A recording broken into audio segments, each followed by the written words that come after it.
Hello everyone. कल का video कुछ एरर दिखा रहा था, वो पोस्ट नहीं हो सका, इसलिए हम दोबारा से इस वीडियो को स्टार्ट करते हैं। तो हम स्टार्ट करते हैं हमारी पहली unit 11th class first lecture, और पहली यूनिट का नाम है some basic concept of chemistry. अभी तक आपने पढ़ा केमिस्ट्री, जानते हैं केमिस्ट्री क्या होता है, हिंदी में बोले तो रसायन शास्त्र। इसमें हमें केमिकल्स के बारे में ज़्यादातर जानकारी मिलती है, ठीक है। अब 11th क्लास से केमिस्ट्री आपका एक सब्जेक्ट है, और 12th के बाद जब आप जाएंगे तो केमिस्ट्री के भी पार्ट्स हो जाएंगे। तो यहाँ पे आप केमिस्ट्री के बारे में कुछ बेसिक चीज़ें पढ़ेंगे 11th 12th में, फिर आप उसके बाद आप ग्रेजुएशन में उसके पार्ट्स होते चले जाएंगे, फिर आगे और फर्दर डिवाइड हो जाएगा, ठीक है। तो वो आगे की बातें हैं। तो हम स्टार्ट करते हैं। सबसे पहले some basic concept of chemistry. यहाँ पे बात आती है व्हाट इज़ केमिस्ट्री, केमिस्ट्री है क्या। तो यहाँ पे एक सिंपल सी डेफिनेशन हम देंगे, the branch of science in which we study about the composition, state and properties and chemical reactions of a matter. Chemistry science की वो ब्रांच है जिसमें हम क्या करते हैं, स्टडी करते हैं किसके बारे में, मैटर की कंपोजिशन। कंपोजिशन मतलब वो किससे बना हुआ है। स्टेट, स्टेट का मतलब कि वो सॉलिड है, लिक्विड है या गैस है। और उसकी प्रॉपर्टीज, की प्रॉपर्टीज दिखता कैसा है, क्या उसकी, किसके हाथ रिएक्ट करेगा, किसके हाथ रिएक्ट करके क्या बनाएगा, वो सारी चीज़ें। और केमिकल रिएक्शंस के बारे में, ठीक है। तो chemistry branch of science in which we study about the chemical reactions, composition, state of a matter. उसके बाद आता है इम्पोर्टेंस ऑफ केमिस्ट्री। केमिस्ट्री की इम्पोर्टेंस क्या क्या है। इम्पोर्टेंस भी बहुत सारी, हमारी डेली लाइफ में ये लगा लो कि केमिस्ट्री के बिना तो लाइफ पॉसिबल ही नहीं है। क्या, पहले ही फूड, जितने भी फूड जो होता है, आपको पता है फूड की जो स्मॉलेस्ट यूनिट है, जो छोटा अगर खाना है हमारा, वो हमारे शरीर में जाके ग्लूकोज में टूटता है, ठीक है। कार्बोहाइड्रेट जितने भी होते हैं, हम गेहूँ खाते हैं, कार्बोहाइड्रेट से भरपूर होते हैं। तो वो कार्बोहाइड्रेट किस में टूटता है, ग्लूकोज में जाके टूटता है। तो ग्लूकोज हमारे खाने की छोटी से छोटी यूनिट होती है। फिर वो ग्लूकोज सेल्स तक पहुंचता है ब्लड के थ्रू, और वहाँ जाके वो डाइजेस्ट हो जाता है, कार्बन डाइऑक्साइड, एनर्जी और वाटर में टूट जाता है। तो फूड है एक, तो क्या खुद ही में ही एक केमिकल सब्सटेंस होता है। लेकिन अगर बात की जाए तो इसको प्रिजर्व करने की, इसको प्रिजर्व करने का मतलब इसको स्टोर करके रखने की, ठंडे कोल्ड स्टोरेज में रखा जाता है। फिर कच्चे फलों को पकाया जाता है ताकि फलों को ज़्यादा दिनों तक दूसरे जगह पे ले जाया जा सके।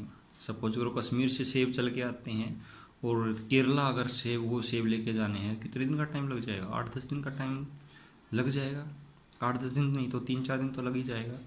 तो क्या करते हैं, अगर पके हुए सेब वहाँ से लेके चलेंगे तो 3-4 दिन में सड़ जाएंगे, इसलिए वहाँ से कच्चे सेब लेके चलते हैं, ठीक है। उनको वहाँ पे कच्चे सेब लेके चलते हैं, वो 3-4 दिन में वहाँ पे पहुँचते हैं, वहाँ पे फिर उनको केमिकल्स डाल के पकाया जाता है, ठीक है। तो टेस्ट में तो फ़र्क आता है, लेकिन फिर भी ठीक है, अच्छे हैं। फिर मेडिसिन्स हो गई भाई, दवाइयाँ, सारे केमिकल सब्सटेंस हैं। दवाइयाँ तो सारी की सारी केमिकल सब्सटेंसेस हैं, ठीक है। फिर डिफेंस, डिफेंस में भी यूज़ होता है। डिफेंस में कहाँ यूज़ होता है, बम वगैरह बनाने में, बुलेट है, बारूद बनाने में, ठीक है। ये सारी चीज़ें डिफेंस में काम आती हैं। ट्रांसपोर्ट एंड कम्युनिकेशन, ट्रांसपोर्टिंग में हाँ, ट्रांसपोर्टिंग में आपका जो फ्यूल है, डीजल, पेट्रोल, सीएनजी, ये सारे केमिकल सब्सटेंस ही तो हैं। इंडस्ट्रीज़, इंडस्ट्रीज़ कौन कौन सी, सारी इंडस्ट्रीज़, कपड़ा है, कपड़ा मिल है, रेशे जो फाइबर्स बनते हैं, केमिकल सब्सटेंस ही होते हैं, पॉलीमर होते हैं, ठीक है। और पेंट इंडस्ट्री है, स्टील इंडस्ट्री है, ऑटोमोबाइल इंडस्ट्री है, हर जगह पे केमिस्ट्री का इंपॉर्टेंस है। फिर न्यूक्लियर एनर्जी, जो न्यूक्लियर एनर्जी है तो सिंपली केमिकल रिएक्शंस के थ्रू ही न्यूक्लियर एनर्जी रिलीज होती है। उसके बाद आता है, शुरुआत में हमने केमिस्ट्री की डेफिनेशन में हमने पढ़ा था मैटर क्या होता है। तो मैटर के बारे में अब हम पढ़ते हैं। इस यूनिट में हमें मैटर के बारे में पढ़ना ज़्यादातर। तो मैटर की डेफिनेशन देखिए, matter, anything around us is called matter. हमारे चारों तरफ की कोई भी चीज़, हर एक चीज़ मैटर कहलाती है, चारों तरफ की हर एक चीज़, ठीक है। अब बात करते हैं कि इसको थोड़ा सा अच्छा करती थी इस डेफिनेशन को। हमारे चारों तरफ की anything around us having mass and occupy space is called matter. हमारे चारों तरफ की कोई भी चीज़ जिसका खुद का मास हो और स्पेस लेती हो, रखना, जैसे हम टेबल को रखते हैं, टेबल को जगह चाहिए ना रखने के लिए, लंबाई चौड़ाई ऊंचाई चाहिए, तो वैसे ही हर एक चीज़, हर एक वो चीज़ जिसका खुद का मास हो और रखने के लिए जिसको स्पेस की आवश्यकता हो, जिसको रहने के लिए जगह की आवश्यकता हो, उसे क्या कहेंगे? मैटर कहेंगे। आप, हम, टेबल, कुर्सी, ये दीवारें, सब कुछ मैटर है। हवा मैटर है, ठीक है, सब कुछ, पेड़ पौधे, सब कुछ, एवरीथिंग इज कॉल्ड मैटर। ठीक है, समझ में आया? क्लासिफिकेशन फिर क्या है मैटर की? मैटर क्लासिफिकेशन मतलब कितने भागों में बांटा गया है? तो मैटर को दो भागों में बांटा गया है। एक तो फिजिकल क्लासिफिकेशन, ठीक है, फिजिकल क्लासिफिकेशन, और दूसरी है केमिकल क्लासिफिकेशन। फिजिकल क्लासिफिकेशन के आधार होता है भाई उसका रंग, रूप, उसका टेम्परेचर, उसका प्रेशर, ये सारी चीज़ें फिजिकल चीज़ें आती होती हैं जिनको हम महसूस कर सकते हैं, देख सकते हैं, ठीक है, वो सारी फिजिकल चीज़ें। केमिकल चीज़ें वो होती हैं जिसमें हम इसको हम महसूस नहीं कर सकते, जो अंदरूनी रिएक्शंस होती हैं, मतलब एक सब्सटेंस से दूसरे सब्सटेंस में कन्वर्जन हो जाता है, ठीक है, वो केमिकल क्लासिफिकेशन। ठीक है, तो फिजिकली मैटर को तीन कैटेगरी में बांटा गया है, सॉलिड, लिक्विड और गैस। ठीक है, सॉलिड जो होते हैं, आप पढ़ चुके हैं सॉलिड, लिक्विड, गैस के बारे में 9th क्लास से पढ़ते हुए आ रहे हैं। तो सॉलिड क्या होते हैं? जिनकी डेफिनेट शेप होती है, ठीक है, और डेफिनेट वॉल्यूम होती है। ठीक है, डेफिनेट शेप, सॉलिड अपनी शेप चेंज नहीं करते, ठीक है, ना ही अपनी वॉल्यूम चेंज करते हैं। अब जैसे कि कोई बुक है, ठीक है, ये पेन ही है, इसको रखा रहने दो यहाँ पे, क्या ये इसको यहाँ से उठा के यहाँ रख दिया, यहाँ रख दिया और कहीं रख दिया, क्या ये अपनी शेप चेंज करेगा? नहीं करेगा। ठीक है, क्या ये फैल के मोटा या पतला हो जाएगा? नहीं होगा।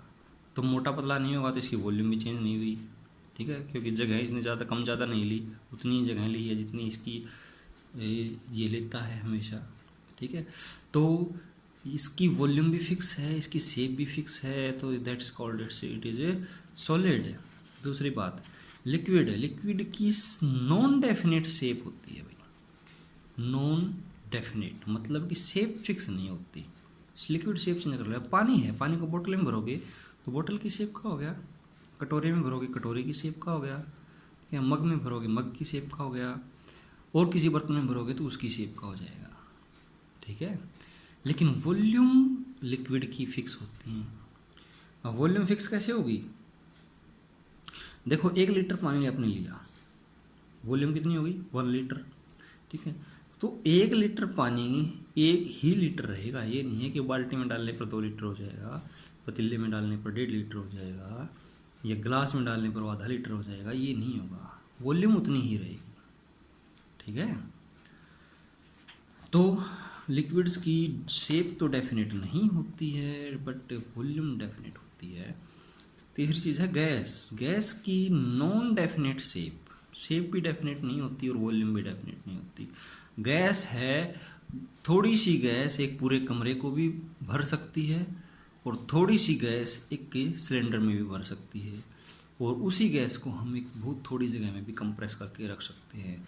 तो लिक्विड और सॉलिड को तो हम कंप्रेस नहीं कर सकते, ठीक है, इसलिए उनकी वॉल्यूम चेंज नहीं होती, बट गैस को हम कंप्रेस कर सकते हैं, इसलिए इसकी वॉल्यूम चेंज हो सकती है।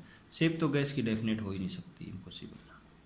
ठीक है, हो गया, आया समझ में?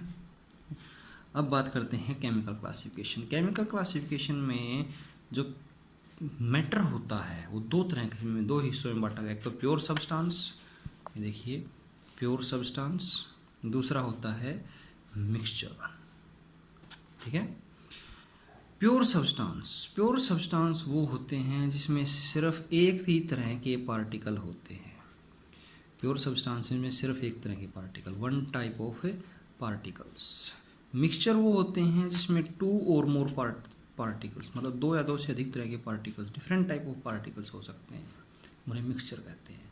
जैसे रेत में पानी मिला, रेत में कंकड़ मिला दी, मिले हुए हैं, रेत में कंकड़ मिला दिए, ठीक है, रेत में चावल गिर गए, गेहूँ गिर गया, अनाज गिर गया, ठीक है, चावल गेहूँ में बाजरा मिला दिया, या फिर कुछ और, कुछ कोई भी दो चीज़ें आपस में मिक्स कर दी, ठीक है, तो वो क्या हो गया, मिक्सचर, ठीक है। प्योर सब्सटेंस की खास बात ये होती है इसमें एक ही तरह के एलिमेंट, जैसे कॉपर सल्फेट है, ठीक है, CuSO4, आयरन सल्फेट है, FeSO4, ठीक है, एल्यूमिनियम क्लोराइड है, कॉपर है, जिंक है, निकल है, कोबाल्ट है, ये सारे क्या हैं, एक ही तरह के एलिमेंट से मिलके बने होते हैं। जो कॉपर सल्फेट को प्योर, इसमें CuSO4 यही सब्सटेंस, यही कम एलिमेंट से मिलके बना होता है, ठीक है। आयरन क्लोराइड FeCl3 क्या होगा, किससे मिलके बना है, ठीक है, आयरन और क्लोरीन से मिलके बना है। तो इसमें एक ही तरह के सब्सटेंस होंगे और वो भी फिक्स रेशियो में। प्योर सब्सटेंस में जो भी अगर एक से ज़्यादा तरह के एलिमेंट्स भी हैं तो वो फिक्स रेशियो में रहेगा, जबकि मिक्सचर में फिक्स रेशियो नहीं होता। अब हमने दूध और पानी का मिक्सचर बनाना है, तो दूध और पानी का मिक्सचर क्या होगा, दूध कितने भी अमाउंट में ले सकते हो, 5 ग्राम दूध और 100 ग्राम पानी लोगे तो भी मिक्सचर है, ठीक है, 50 ग्राम दूध और 50 ग्राम पानी लोगे तो भी मिक्सचर है, ठीक है, 10 ग्राम पानी और 90 ग्राम दूध लोगे तो भी मिक्सचर है, ठीक है। तो मिक्सचर में रेशियो फिक्स नहीं होता, रेशियो कितना भी ले सकते हैं, कितना भी हो सकता है, बट प्योर सब्सटेंस में रेशियो है। क्योंकि देखो कॉपर सल्फेट CuSO4, कॉपर 1 है, सल्फर 1 है, 4 ऑक्सीजन है, तो ये कंपोजिशन होगी तभी कॉपर सल्फेट बनेगा, ये कंपोजिशन नहीं होगी तो कॉपर सल्फेट नहीं बनेगा, ठीक है। अब हम बात करते हैं कि मिक्सचर दो तरह का होता है, homogeneous mixture and heterogeneous mixture. Homogeneous mixture की बात करें तो होमोजेनियस मिक्सचर आपका the mixture in which only one phase is present. देखो only one phase, homogeneous mixture के अंदर है क्या होगा, सिर्फ एक फेज प्रेजेंट होगा, ठीक है। फॉर एग्जांपल हमने साल्ट डाल दिया पानी के अंदर, नमक डाल दिया पानी के अंदर, नमक डालने के बाद जब हम उसको घोल देते हैं तो क्या उसको क्या आपको अलग अलग लेवल दिखाई देते हैं, नहीं देते ना। तो यहाँ पे फेज का मतलब है कि आप अलग अलग लेवल्स की बात कर सकते हैं यहाँ पे, ठीक है, अलग अलग कैटेगरीज, मतलब अलग अलग हिस्से, ठीक है, पार्ट्स, ठीक है। तो आपको सिर्फ एक ही पार्ट दिखाई देता है, ऊपर से नीचे तक एक ही लेवल दिखाई देता है, ठीक है। तो इसलिए ये क्या कहलाता है, होमोजेनियस मिक्सचर। होमो का मतलब होता है एक जैसा, ठीक है, होमो मीन से एक जैसा। तो होमोजेनियस मिक्सचर में सिर्फ एक ही फेज दिखाई देता है जब हम दो या दो से अधिक सब्सटेंसेस को आपस में मिक्स करते हैं, ठीक है। मान लो पानी के अंदर हमने नमक चीनी दोनों मिला दिया तो भी आपको एक ही फेज दिखाई देगा, ठीक है। हमने पानी के अंदर ब्रोमीन मिला दिया तो क्या होगा, पिंक कलर हो जाएगा, ठीक है, पूरे पानी का, ठीक है। तो भी आपको एक ही फेज दिखाई देगा ऊपर से नीचे तक, तो वो क्या हो गया, होमोजीनियस। हेट्रो मीन्स अलग, हेट्रो मीन्स डिफरेंट, ठीक है। इसमें दो या टू और मोर फेजेस दिखाई देंगे, दो या दो से अधिक फेज दिखाई देंगे, ठीक है। होमोजेनियस मिक्सचर की डेफिनेशन क्या रहेगी, the mixture in which two और मोर फेजेस आर प्रेजेंट, ठीक है। For example oil in water, अगर पानी में ऑयल को डालते हैं तो ऑयल की परत ऊपर आ जाएगी, अलग से दिखाई देगी, और पानी की परत है वो नीचे अलग से दिखाई देगी, तो that is known as heterogeneous mixture. क्योंकि ऑयल और पानी की परत अलग अलग दिखाई दे रही हैं। आपने पानी के अंदर सैंड डाल दिया, मिट्टी डाल दी, रेत की परत नीचे अलग से जम जाएगी, ठीक है, पानी की परत अलग होगी, तो वो क्या होगा, हेट्रोजीनियस मिक्सचर। जो आपस में कम्प्लीटली मिक्स नहीं होते उन्हें हेट्रोजीनियस कहते हैं, जो कम्प्लीटली मिक्स हो गए उन्हें होमोजीनियस। बस ये बात याद रखिए, ठीक है। प्योर सब्सटेंसेस के बारे में हम कल पढ़ेंगे नेक्स्ट लेक्चर में, क्योंकि प्योर सब्सटेंसेस के बारे में हमें काफ़ी कुछ अच्छे से पढ़ना है। फिर फिर मिक्सचर और कंपाउंड के बीच में डिफरेंसेस पढ़ने हैं, ठीक है। तो ये चीज़ें हम कल पढ़ेंगे।